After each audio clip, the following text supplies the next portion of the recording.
Transnet is very strategic and key to this economy and the logistics sector of the economy. 60% of their workforce are currently on strike.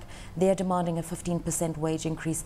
The employer, Transnet, is offering 11%, and that's after reviewing and revising their own figures. Many people say that the unions are testing the resolve of Transnet and its main shareholder, the government, in terms of their commitment to inflation targeting. Is that accurate? Yeah. How do we know what the unions really try to achieve by this?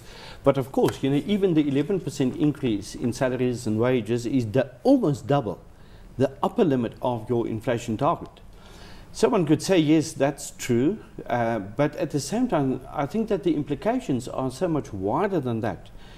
It's not only the inflation problem, but of course one would say that if the company has to offer a wage increase of 11 or 15%, one can also assume that if that is going through and there are no job losses, that it will come back to us as consumers.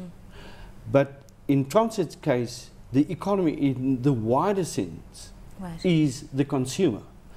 But at the same time, if we look at this environment and we say, but Transnet has to control costs to deliver to us a competitive rate. And it's not only a competitive rate within the South African economy, but especially in the international environment, then this sort of salary and wage increase means job losses. Because eventually, the company has to control costs.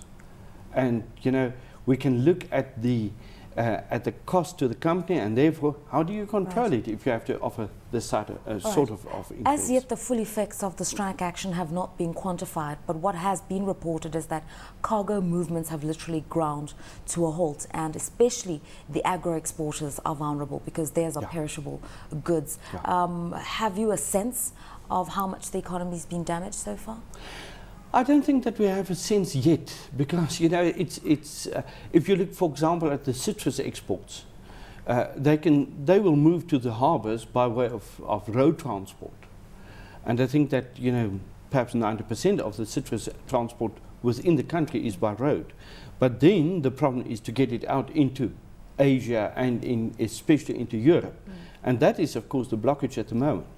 So perhaps we as consumers could say, in a few weeks' time, we will have a lot of citrus sitting on our shelves because they can't sell it into the international environment. But at the same time, if you look at this, you look at wine exports, then you sit with a situation where you can lose your market share overseas. And of course, it's a very negative impact on, first of all, the citrus growers, but then, of course, also to the export opportunities, not only in the shorter term, but in the longer term as well. Now, the strike has been characterized by some level of violence, and what we saw was what's been alleged to be an act of sabotage on a freight train spilling diesel. Are we going to see wanton acts of sabotage starting to affect our fuel supplies? That's something to be concerned about. Yes, perhaps, because, especially my car is on the reserve fuel tank at the moment, so one has to be very careful.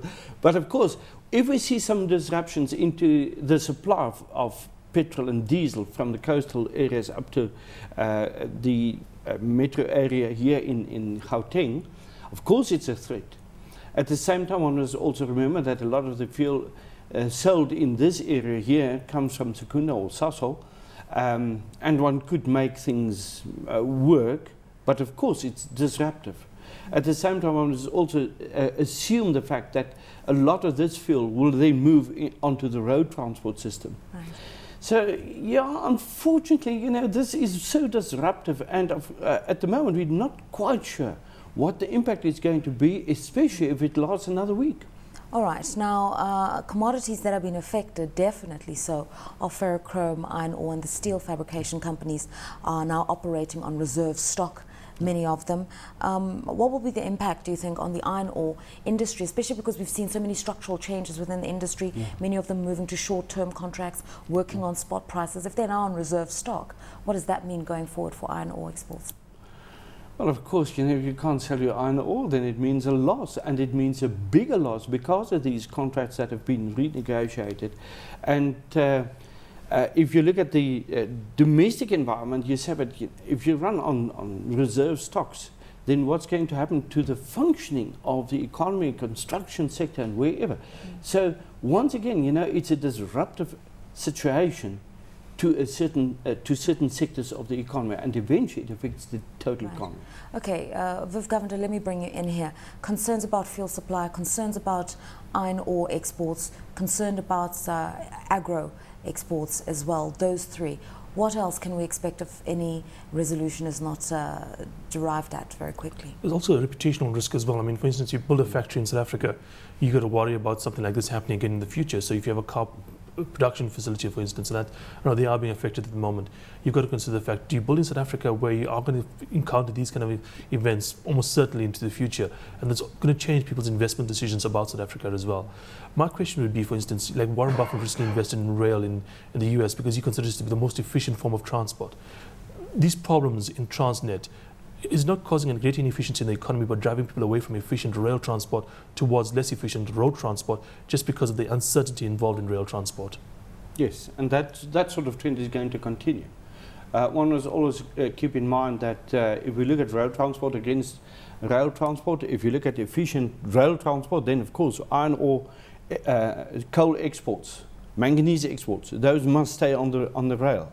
And of course, if you run into these sort of difficulties with strikes and disruptive strikes, then of course it affects the export performance of this economy eventually. This raises an additional question in terms of the interim measures to be taken as alternatives by a lot of these industries. There aren't enough transshipment options in the economy. So what alternatives are there for them? Contingencies? If you look at our exports, perhaps you can put a few cartons on one of these big aeroplanes if you don't have enough passengers on them. But the cost implications are so much that one says, but is it really worthwhile going to air transport if you look at exports of citrus, for example, or wine?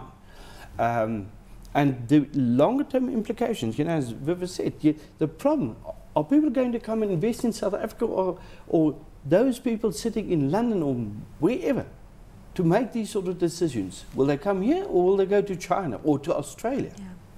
So the implications are really serious for the economy and the transport system. We know that about, we look at goods transports and so on, I would say 90% of that is already on the road, but this is then a trend that is just going to continue.